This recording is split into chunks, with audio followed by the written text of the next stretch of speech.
Episode 13। The power के लिए अब सबसे बड़ा मसला धर्मदास से निमटने का था। उसने दावर को फंसाने के लिए बहुत बड़ी साजिश का जाल बुना था, लेकिन अब उसकी असलियत जाहिर हो गई थी। दावर ने सिर्फ मीना के लिए उसकी बात मानी थी। वो मीना का पति था, लेकिन अब एहसास हो रहा था कि उसने ये शादी भी दावर को रास्ते से हटाने के लिए की थी। यह शादी नहीं बल्कि एक दिखावा था, झूठ था। मीना अब उस मोटे व्यापारी की कैद से आज़ाद हो गई थी। उसके सामने दूसरा मसला उस जख्मी अशोक का था। उसकी समझ में नहीं आ रहा था कि वो उसके साथ क्या करे।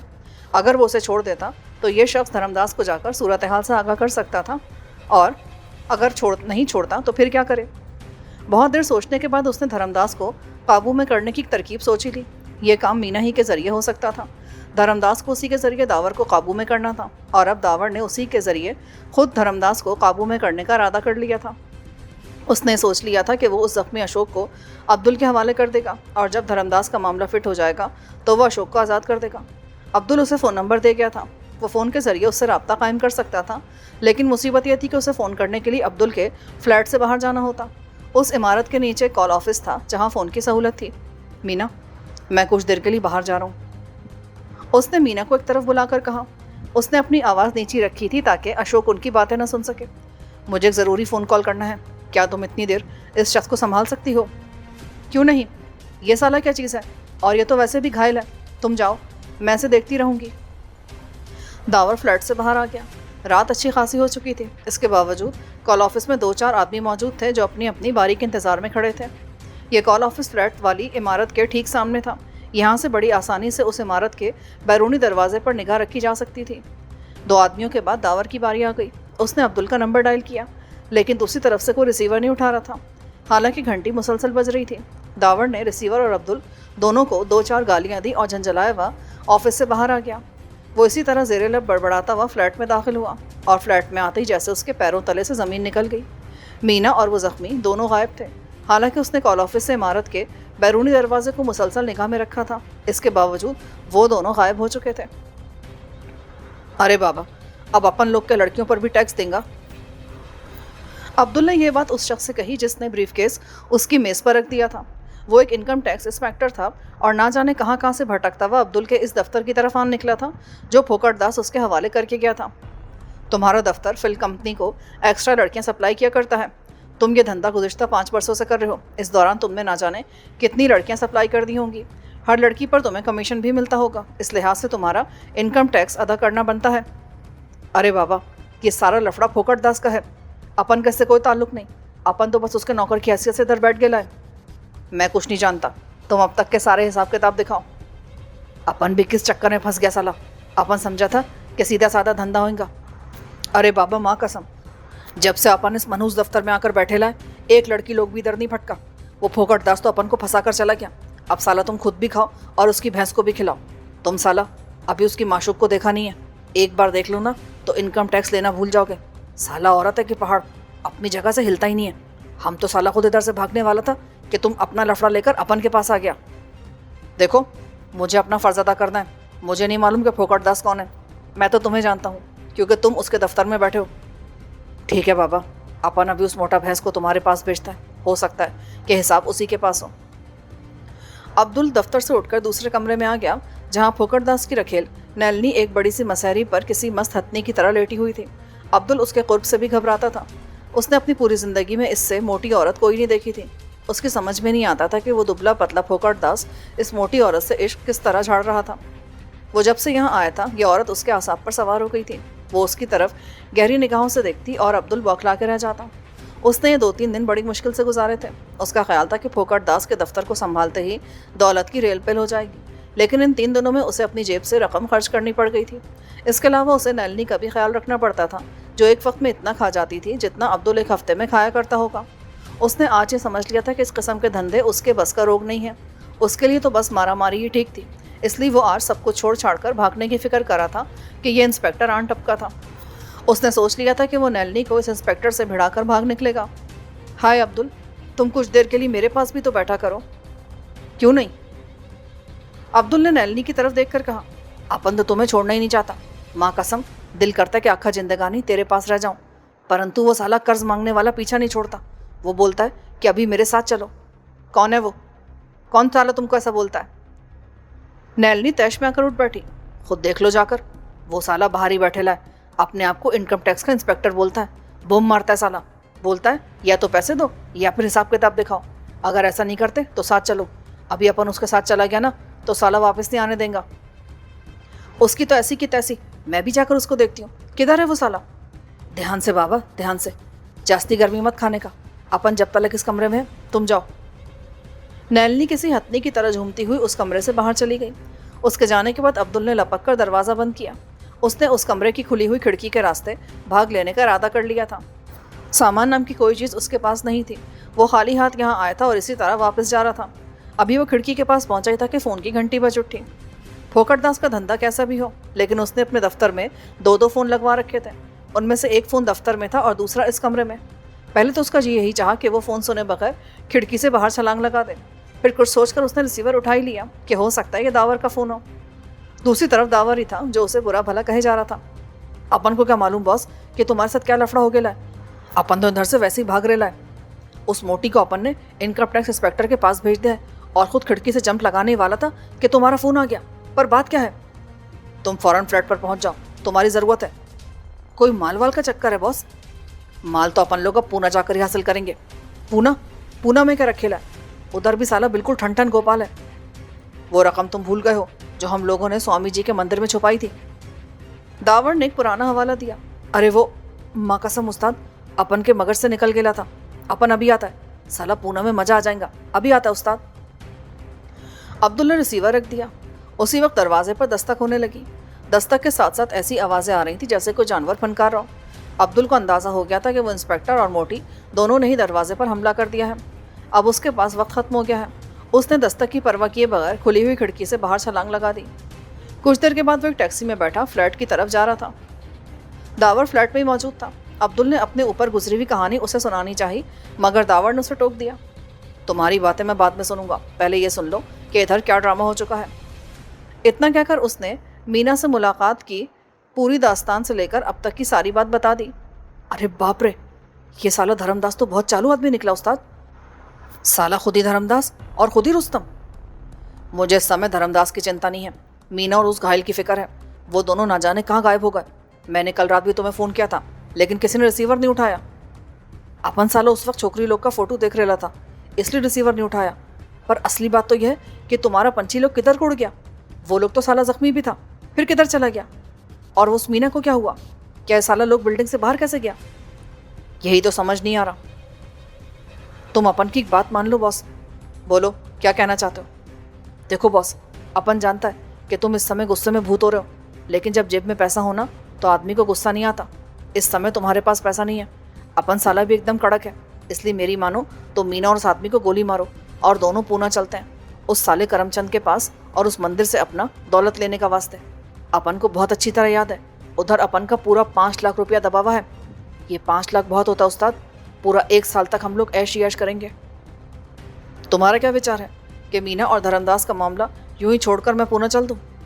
तो और क्या, ये साला बम्बई का लफड़ा तो अक्खा जिंदगी चलता ही रहेगा। अभी एक खत्म तो दूसरा शुरू, दूसरा खत्म तो तीसरा शुरू। इसलिए गोली मारो सबको और पूना चलो। साला किस्मत में होएगा ना तो मीना भी मिल जाएगा और उस धर्मदास का भी धड़म तख्ता हो जाएगा। और सच्ची बात तो यह है कि जब तुमने उस रकम के याद दिलाया ना तो जब से अपन से सब्र नहीं होता। जी चाहता है कि साला पर लगाकर उड़ जावे और पूना पहुंच जाए। साला 5 लाख सीने पर सांप बनकर फिर गेला है, अपन तो साला भूल ही गया था। नहीं अब्दुल, मीना ने मेरे लिए धर्मदास की मुखालफत मोल ली है और वह खतरनाक आदमी है। मैं नहीं चाहता कि मीना को किसी मुसीबत में फंसाकर खुद बम्बई से बाहर चला जाऊं। पहले हम दोनों को धर्मदास का हिसाब किताब करना है, मीना का पता लगाना है, उसके बाद पूना जाना है। क्यों, ठीक है ना? चलो, जब तुम बोलता है तो ठीक ही होएगा। पर तुमने मवालियों वाला भाषा छोड़ क्यों दिया? छोड़ा नहीं है प्यारे, ये ज़ुबान तो मेरे मिजाज में रची हुई है। बस तरंग की बात है, कभी तरंग आती है तो साफ ज़ुबान बोलने लगता हूँ और जब दूसरी तरंग आती है तो मवालियों वाली ज़ुबान शुरू कर देता हूँ। खैर, अब हमें ये सोचना है कि मीना कहाँ चली गई। अपन के मगज में तो बस एक ही बात आई है उस्ताद, और वो बात यह है कि इस बिल्डिंग में धर्मदास का कोई आदमी रहता है। धर्मदास ने उसे तुम्हारे पीछे लगा दिया होगा। उसने जब तुम्हें बाहर जाते देखा होगा ना तो फ्लैट में घुस आया और उन लोगों को उठाकर अपने फ्लैट में ले गया। इसलिए वो साला लोग सब बिल्डिंग से बाहर निकलता भी नजर नहीं आया। दावर ने चौंक कर अब्दुल की तरफ देखा। अब्दुल ने बहुत पते की बात कही थी। इसके अलावा और कोई बात हो ही नहीं सकती थी। उसे हैरत थी कि यह ख्याल उसके जहन में क्यों नहीं आया। अब सवाल यह था कि इस बिल्डिंग के हर फ्लैट की तलाशी किस तरह ली जाए। बेशुमार फ्लैट्स थे और हर फ्लैट में बम्बई के दूसरे फ्लैट्स की तरह अनगिनत खानदान ठुसे हुए थे। तुम्हारी बात दिल को लगी अब्दुल, पर यह कैसे मालूम हो कि उन दोनों को किस फ्लैट में ले जाया गया है? इसका पता तो अपन चला सकता है। वो आदमी अपन का चौकठा नहीं देखा।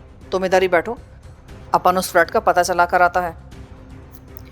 दावर को यह मालूम नहीं था कि अब्दुल उस एक ख़ास फ्लैट का पता चलाने के लिए कौन सी तरकीब इस्तेमाल करेगा, लेकिन वह अब्दुल की सलाहियतों से वाकिफ़ था। उसने कई मौक़ों पर दावर की उलझनें दूर की थी, इसलिए उसने अब्दुल को मना नहीं किया। अब्दुल फ़ौरन ही फ्लैट से बाहर चला गया। उसके जाने के बाद दावर सोफे पर लेट गया।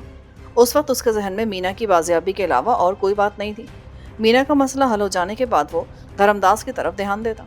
ये धर्मदास उसके दुश्मनों की फहरिस्त में शामिल नहीं था। दावर तो उसे जानता ही नहीं था, लेकिन इस शख्स ने खुद को दावर का दुश्मन साबित कर दिया था। उसने दावर को हलाक करवाने की साजिश की थी और दावर अपने किसी ऐसे दुश्मन को छोड़ देने के हक में नहीं था जो उसकी जान लेने की कोशिश करे। अब्दुल को गए बहुत देर हो गई थी। दावर सोफे से बावर्ची खाने में आ गया। उस फ्लैट में अब शराब की बोतलें भी बाकी नहीं बची थी। अब्दुल के जाने के बाद दावर ने फ्लैट में बंद रहकर 2 दिनों तक सिवाय शराब पीने का और कोई काम नहीं किया था। गालाम की मुहिम की नाकामी ने उसे बहुत बददिल कर दिया था और उसे ये जानकर और भी बददिली हो गई थी कि धर्मदास ने उसे धोखे से गालाम भेजा था। बावर्ची खाने में आकर उसने अपने लिए चाय तैयार की और प्याली लेकर ड्राइंग रूम में आ गया। उसी वक्त अब्दुल भी वापस आ गया। वो बहुत पुरजोश दिखाई दे रहा था। उस साले का पता चल गया बॉस, साला निचली मंजिल पर बाएं बाजू के फ्लैट में है। अच्छा, तुम्हें कैसे मालूम हुआ? बस, अपन ने साला हर आदमी से दोस्ती कर रखी है। एक दूध वाला भी अपन का दोस्त है। इत्तेफाक से वो साला अपन को नजर आ गया। अपन ने जब 2 किलो दूध लेने का बात किया ना, तो साला फर पूरी बिल्डिंग का हाल बताने लगा। उसने बताया कि इस फ्लैट में कुछ दिनों से एक आदमी रहता था। अब कल से उसमें एक दूसरा आदमी और एक औरत भी आ गया है। वो साला दोनों वही होंगे। ये बात समझ में नहीं आई कि जब उन लोगों को मौका मिल रहा है तो वो जाते क्यों नहीं, इस बिल्डिंग में क्यों बैठे हैं? ये बात तो साला अपन की खोपड़ी में भी नहीं समाता, पर अपन को इससे क्या, साला जाता है जाए, नहीं जाता ना जाए। हाँ, तुम ठीक कहते हो। तो फिर क्या, चलो दोनों चलकर साले के फ्लैट में घुस जाते हैं। पर ऐसे नहीं, तुम साला नहीं जाना, पहले अपन अंदर जाएंगा, क्योंकि तुमको तो वो लोग जानता है। वो दोनों निचली मंजिल पर आ गए, जहाँ के एक फ्लैट में उन लोगों ने बसेरा कर रखा था। दावर दरवाजे से दूर हटकर दीवार के साथ लग के खड़ा हो गया, जबकि अब्दुल ने आगे बढ़कर दरवाजे पर दस्तक दी। दरवाज़ा खुलने में देर नहीं लगी। दरवाज़ा खोलने वाला दावर के लिए अजनबी था। क्या बात है भाई, किससे मिलना है? अपन को नहीं, बॉस को मिलना है।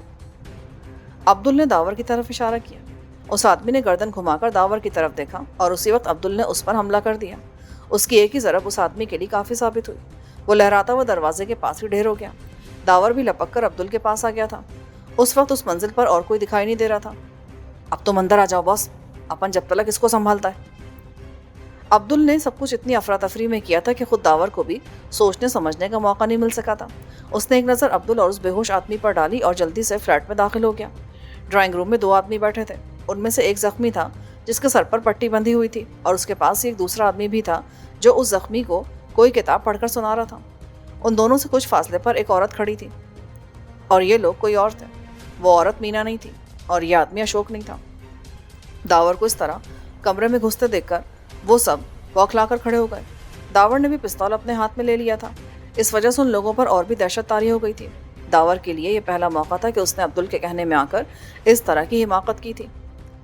अब्दुल उस बेहोश शख्स को खींचता हुआ फ्लैट के अंदर ले आया। उसे बेहोश देखकर फ्लैट वाले और भी परेशान हो गए।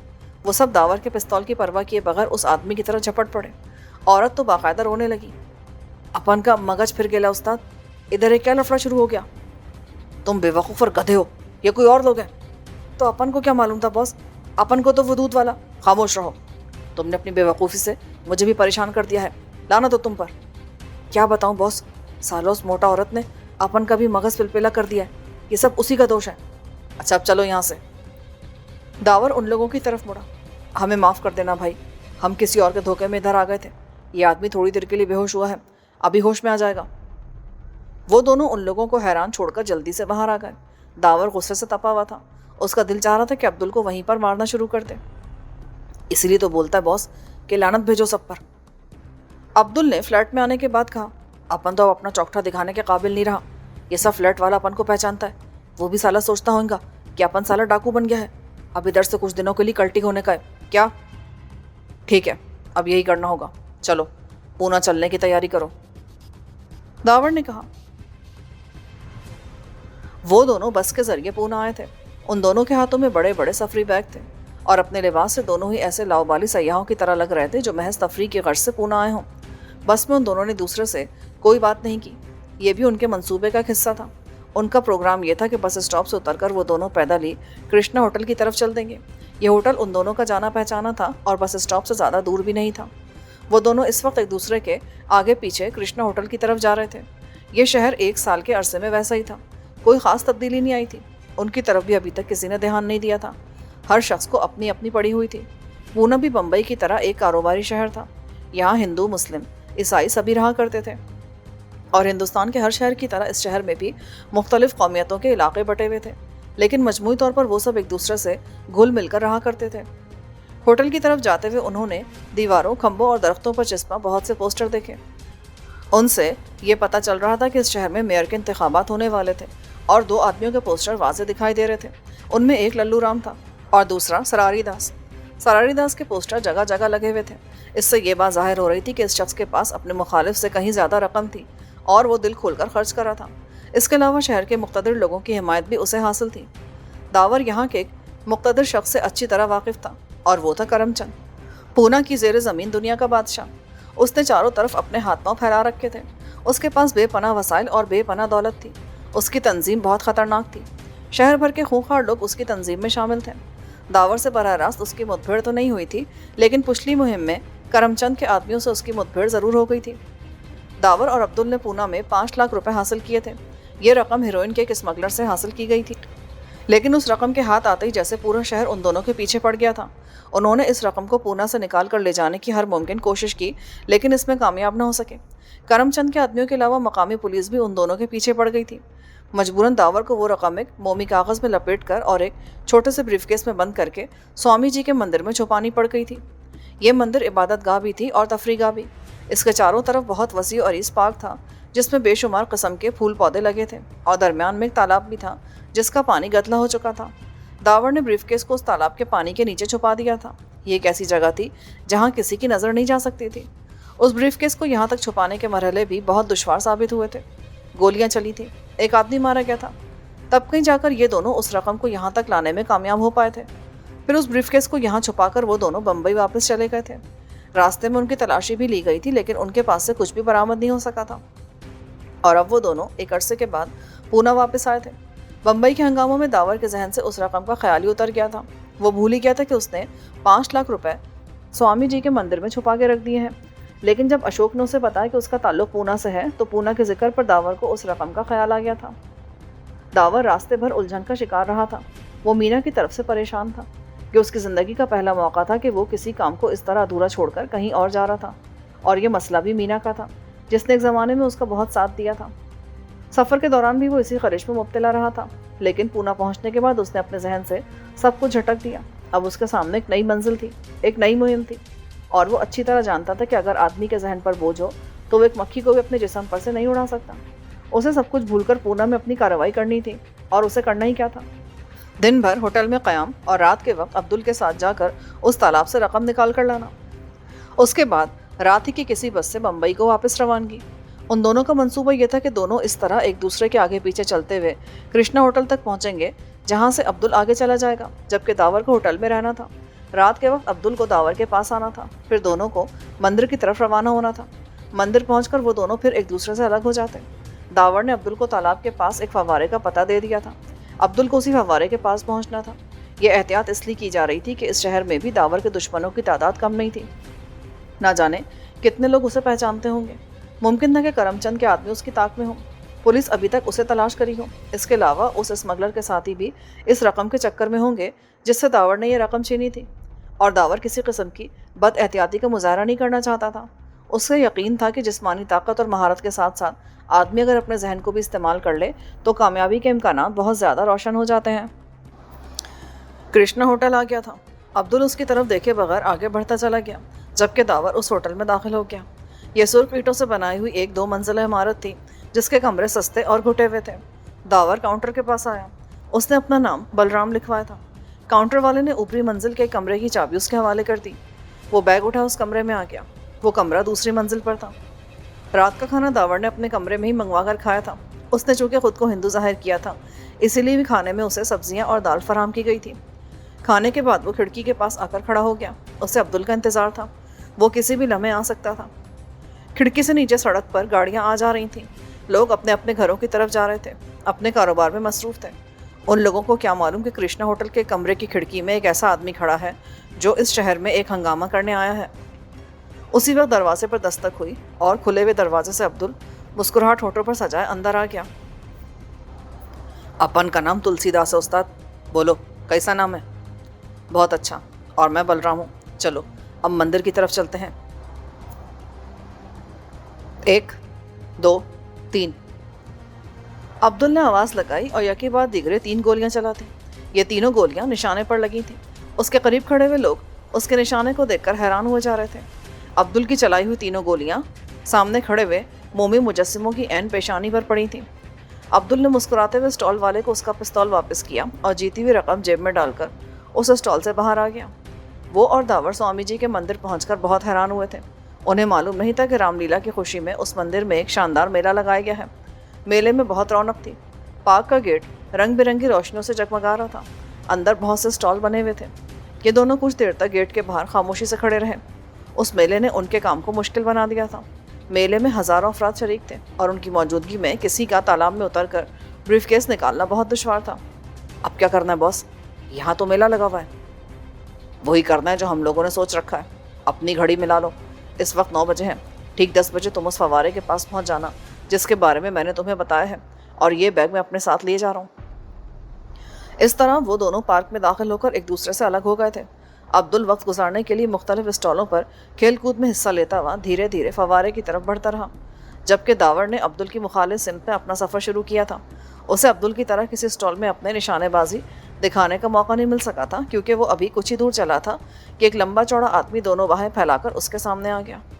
दावर उसको नहीं पहचानता था। वो एक सिख था जिसकी घनी दाढ़ी उसके चेहरे पर बहुत भली लग रही थी। उसके होठों पर मुस्कुराहट थी। ओए बादशाह, और तुसी किधर आ गए हो? माफ़ करना सरदार जी, मैंने तुम्हें पहचाना नहीं। शायद तुम्हें को गलतफहमी हुई है। ओए ओए, ऐसी गल मत करो। गलतफहमी तो बड़े लोगों को होती है। हम तो बड़े छोटे लोग हैं। आओ मेरे साथ। उसने दावर का हाथ पकड़ लिया। उसकी गिरफ्त गैर दोस्ताना तो नहीं थी, फिर भी दावर के लिए उलझन पैदा हो गई थी। ना जाने ये आदमी कौन था। उसने अपनी याददाश्त पर जोर डालने की कोशिश की, लेकिन उस आदमी का चेहरा उसके जहन की स्क्रीन पर नमूदार नहीं हो सका। ओ तुसी आओ तो मेरे नाल। सरदार उसे एक स्टॉल की तरफ खींचते हुए बोला। यह स्टॉल चाय की थी। थोड़ी सी गपशप करनी चाहिए। दावर एक गहरी सांस लेकर अचानक नाजिल होने वाली उस बला के साथ हो लिया। वैसे भी उसे फवारे तक पहुंचने में 1 घंटा था। ये 1 घंटा अगर उसी सरदार जी के साथ गुजर जाता तो क्या बुरा था। सरदार जी ने अब उसका हाथ छोड़ दिया था और लंबे लंबे कदम बढ़ाता हुआ स्टॉल की तरफ चला जा रहा था। स्टॉल के पास पहुंचकर उसने खुद ही 2 अदद कुर्सियां उठाकर एक तरफ रख ली और चाय का ऑर्डर देता हुआ दावर को ज़बरदस्ती एक कुर्सी पर बिठा दिया। दूसरी कुर्सी उसने खुद संभाल ली। पहले ये बताओ, तुम्हारे कलकत्ता का क्या हाल है? मुझे तो वहाँ से आए हुए बहुत दिन हो गए। ओ मैं फिर कह रहा हूँ सरदार जी, तुम्हें गलतफहमी हुई है। मेरा ताल्लुक कलकत्ते से नहीं है।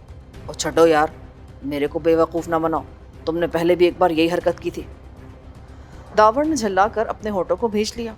वो सरदार की किसी तरह की बात सुनने के लिए तैयार ही नहीं था। अपनी ही बोले जा रहा था। तंग आकर दावर भी खामोश हो गया। सरदार जी की मंगवाई हुई चाय आ गई। चाय पीने के दौरान भी वो बहुत कुछ बोलता रहा। ऐसा लगता था जैसे उसने सिर्फ अपनी सुनाने का तहिया कर रखा है। फिर जब चाय की प्याली आधी हो गई तो सरदार ने गौर से दावर की तरफ देखा और फिर अचानक गुस्से से बोला, तुम महाचंद तो नहीं हो? तो मैंने कब कहा था कि मैं महाचंद हूँ? मैं तो कोई और हूँ। दावर ने मुस्कुराते हुए कहा, तो फिर इतनी देर से बताया क्यों नहीं? और चाय भी पी ली तुमने? दावर चाय ख़त्म करके खड़ा हो गया। वो सरदार जी ना जाने क्या क्या बोले जा रहा था। उसका बस नहीं चल रहा था, वरना शायद वो दावर को मारना शुरू कर देता। दावर हंसता हुआ उसके पास से हट गया। इतनी देर में अब्दुल से मिलने का वक्त हो गया था। सरदार की वजह से उसका वक्त अच्छा गुजर गया था। पार्क के उस हिस्से में जहाँ वो तालाब था बिल्कुल सन्नाटा था। हालांकि उस पूरे पार्क में मेला लगा हुआ था, लेकिन यह हिस्सा बंजर हो रहा था। उसकी वजह यह थी कि तालाब के आसपास की ज़मीन खुदी हुई थी। जगह जगह मिट्टी और पत्थर के ढेर लगे हुए थे। इसीलिए पार्क की और मेले की रौनक इस हिस्से की तरफ नहीं आ सकी थी। तालाब से कुछ फासले पर वो फव्वारा बना था जहां दावर ने अब्दुल को मिलने के लिए कहा था। उस फव्वारे के इर्द गिर्द एक तब्दीली नजर आ रही थी। फव्वारा समेत पूरे तालाब को खारदार तारों की बाड़ से घेर दिया गया था। दरमियान में लोहे का एक गेट बना हुआ था। ऐसा महसूस हो रहा था जैसे तालाब और इर्द गिर्द का इलाका खुद भी कैंप में तब्दील हो गया हो। दावर जिस वक्त वहां पहुंचा उस वक्त 10 बजने में कुछ देर थी और अब्दुल अभी तक वहां नहीं पहुंच सका था। यहाँ ऐसी कोई चीज़ नहीं थी जिसके लिए किसी किस्म की निगरानी की ज़रूरत महसूस होती, इसीलिए यहाँ पर अंधेरे के साथ साथ सन्नाटा भी फैला हुआ था। दावर ने ख़ास तौर पर स्याह रंग का लिबास पहन रखा था। उस लिबास ने उसे तारीकी का एक हिस्सा बना दिया था। वो चारों तरफ देखता हुआ तारों की बाड़ के पास आकर खड़ा हो गया। कैनवस का बैग उसने ज़मीन पर रखा और उस बैग से तार काटने का औजार निकाल लिया। वो हर किस्म का सामान अपने साथ लेता आया था। तार काटने में उसे ज़्यादा देर नहीं लगी। वो तार काटकर फारिग हुआ ही था कि अब्दुल भी उसके पास पहुंच गया। 10 बज चुके थे। तुमने बहुत अच्छा किया बॉस, जो तार काटने में ज़्यादा देरी नहीं लगाई। बस बस अब जल्दी करो। दावर बैग उठाकर बाड़ की तरफ बढ़ गया। अब्दुल भी उसके साथ था। वो दोनों तेज़ रफ्तारी से चलते हुए तालाब के पास पहुंच गए। तालाब के दरमियान में एक बड़ा सा सुतून नस्ब था। उस सुतून पर कभी कभी झंडा लहरा दिया जाता था। दावर ने वो सूटकेस पानी के अंदर उसी सुतून से बांध दिया था। ये एक मुकम्मल तौर पर महफूज जगह थी। तालाब के किनारे पहुंचकर दावर ने बैग से जंजीर काटने की तेज धार आरी निकाली। वो सूटकेस जंजीर से बांध दिया गया था। फिर अब्दुल को होशियार रहने की ताकीद करते हुए उसने तालाब में छलांग लगाई, जिसका पानी अभी तक गदला और बदबूदार था। ऐसा लगता था कि तालाब की सफाई सुथराई पर कोई तवज्जो नहीं दी जाती हो। सुतून के पास आकर दावर ने अपनी सांसें रोकी और गोता लगा दिया। उसका हाथ सुतून की ऊपरी सतह से फिसलता हुआ नीचे तक आ गया, लेकिन वो सूटकेस गायब हो चुका था। उसने बौखलाकर इधर उधर हाथ फैलाए। फिर वो जंजीर उसके हाथ में आ गई जिसकी मदद से उसने सूटकेस को बांध रखा था। कोई शख्स जंजीर काटकर वो सूटकेस अपने साथ ले जा चुका था। अब वहाँ सिवाय उस जंजीर का कुछ ना था। वो तैरते हुए तालाब के किनारे तक आ गया। अब्दुल ने हाथ बढ़ाकर उसे ऊपर खींच लिया। क्या लफड़ा हो गया बॉस? वो सूटकेस की तरह चला। कोई हमारी दौलत पर हाथ साफ कर गया अब्दुल। दावर ने बैग से खुश कपड़े निकालते हुए बताया। उसने अपना भीगा हुआ लिबास बदल लिया था। बाप रे, ऐसा कौन कर सकता है बॉस? अब्दुल ने अपने बाल नोच लिए। तुमको याद है कि पिछली बार जब हम लोग इस पार्क में आए थे और हमने यहाँ सूटकेस छुपा कर रखा था, उस वक्त इस पार्क में कुछ मकामी गुंडे भी मौजूद थे और हमारी उनसे झड़प भी हुई थी। सब कुछ याद है बॉस। अपन का मगज कभी कभी बहुत काम कर जाता है। मेरा ख्याल है कि हरकत उन्हीं गुंडों की है। मैं उन गुंडों को पहचानता तो नहीं, लेकिन उनके बॉस के नाम से वाकिफ हूँ, और वो है करमचंद। वो मकान बहुत खूबसूरत था। 2 मंजिला, जिसके एक कमरे में रखे हुए कीमती फर्नीचर इस बात की गवाही दे रहे थे कि इस मकान के मालिक के पास बेतहाशा दौलत है। मकान से बाहर जहाँ बरामदे की सीढ़ियाँ खत्म होती थीं, वहाँ से लॉन शुरू हो जाता था। लॉन के दरमियान में एक जदीद किस्म का स्विमिंग पूल बनाया गया था, जिसके किनारे इस वक्त कई कुर्सियाँ रखी थीं जिन पर औरतें और मर्द बैठे थे। ये मकान करमचंद का था और कुर्सियों पर बैठे लोग करमचंद के मेहमान थे। ये मेहमान उसके मातहत थे। उनमें से हर एक ने करमचंद के ज़ेरे निगरानी चलने वाला एक कारोबार संभाल रखा था। उनमें से एक मनोहर लाल था, मोटा और भद्दा सा, जिसके बराबर उसकी खूबसूरत पत्नी शीला बैठी थी। मनोहर लाल शहर के एक मशहूर होटल और क्लब का मालिक था। बज़ाहिर तो वही उस क्लब का मालिक था, लेकिन वो क्लब दरअसल करमचंद का था। मनोहर लाल के बराबर वाली कुर्सी पर आनंद बैठा था। ये एक अधेड़ उम्र आदमी था। ये बज़ाहिर एक बड़ी इम्पोर्ट एक्सपोर्ट फर्म का मालिक था। करमचंद उस फर्म के जरिए स्मगलिंग करवाया करता था। आनंद भी अपनी पत्नी मालती के साथ आया था। उन दोनों के बराबर में प्रकाश मेहरा बैठा था। ये एक ज़हीन आदमी था, शहर की एक बहुत बड़ी फर्म का अकाउंटेंट, लेकिन ये करमचंद के हिसाबात भी रखा करता था और उसके माली मामलात का मुशीर भी था। वो भी अपनी पत्नी के साथ आया हुआ था। उसकी पत्नी खूबसूरत औरत थी जिसका नाम डॉली था। वो शहर की समाजी तकरीबात की जान समझी जाती थी। करमचंद इन लोगों को महीने में एक बार अपने यहाँ मधु किया करता और उन्हें अपने हाथ की पकाई हुई चीज़ें खिलाया करता। ये लोग उसकी पकाई हुई चीज़ें खाते और दिल खोलकर तारीफ़ें किया करते। तारीफ़ें ना करने की सूरत में करमचंद के भड़क जाने का अंदेशा था। खाने पीने के मामले में करमचंद का अपना अलग फ़लसफ़ा था। उसके मुताबिक ग़िज़ा इंसान के लिए देवता की हैसियत रखती है, और जब करमचंद जैसे आदमी ने खुद अपने हाथों से कोई चीज़ पकाई हो तो उसकी अहमियत और भी बढ़ जाती थी। इसीलिए वो महीने में एक बार अपने ख़ास लोगों को ज़रूर मदऊ किया करता था कि वो लोग करमचंद के देवता का कुर्ब हासिल कर सकें। उस वक्त उन लोगों के सामने एक बड़ी सी मेज़ पर मुख्तलिफ डिशें रखी थीं। ये सब करमचंद की काविशों का नतीजा था। उस वक्त अगरचे रात हो चुकी थी, लेकिन कोठी का यह हिस्सा बरक़ी कुमकुमों से जगमगा रहा था। करमचंद के मुसल्ला मुहाफ़िज़ उन लोगों से कुछ फासले पर इधर से उधर घूमते फिर रहे थे। तुम लोग डोसा खाकर देखो, तुम्हें मालूम हो जाएगा कि स्वाद किसे कहते हैं। जी बॉस, हम तो आपके टेस्ट के कायल हो गए हैं। मनोहर लाल जल्दी से बोल पड़ा, मुझसे ज़्यादा तो ये शीला आपके खानों की तारीफें करती रहती है। करमचंद के भद्दे होठों पर एक भद्दी सी मुस्कुराहट फैल गई, जबकि शीला ने इस तरह करमचंद को देखा था जैसे उस पर कुर्बान हो जाने का इरादा रखती हो। मनोहर लाल की तकलीद में दूसरों ने कुछ कहना चाहा कि उसी वक्त सेंडू तेज तेज कदम उठाता उनके पास आ गया। वो करमचंद का खास मुहाफिज था। नाम तो उसका ना जाने क्या था, लेकिन सब उसे सेंडू के नाम से पुकारा करते थे। इंतहाई शानदार और ठोस जिस्म का मालिक, जिसकी कमीज की आस्तीनें हर वक्त चढ़ी रहती और जिसके दोनों पहलुओं से रिवॉल्वर लटके हुए होते। ये खतरनाक आदमी था और करमचंद के सारे मातहत उससे खौफजदा रहते थे। बॉस, आपका फ़ोन आया है। नाम नहीं बताता, कहता है कि आपसे बात कर दी है। उसने करीब आकर बड़े अदब से कहा, तुमने मालूम नहीं किया? करमचंद ने चौंक कर पूछा। मालूम करने की बहुत कोशिश की, पर वो कुछ बताता नहीं। वो कहता है कि आपसे ही बात करनी है। मैं उससे बात कर लूँ बॉस? आनंद ने खड़े होते हुए पूछा। नहीं नहीं, रहने दो, मैं भी तो देखूं कि वो है कौन। करमचंद बरामदे में रखे फ़ोन के पास आया। हेलो, कौन हो तुम? तुम मुझे अच्छी तरह जानते हो करमचंद। दूसरी तरफ से आवाज़ आई। तुम्हें याद होगा, पिछले साल स्वामी जी के मंदिर में पुलिस की वर्दी में मलबूस एक आदमी तुम्हें धोखा देकर तुम्हारे आदमियों के जाल से निकल गया था। क्यों, कुछ याद आया? करमचंद ने गुस्से की शिद्दत से अपनी मुट्ठियां भींच ली। उसे सब कुछ याद था।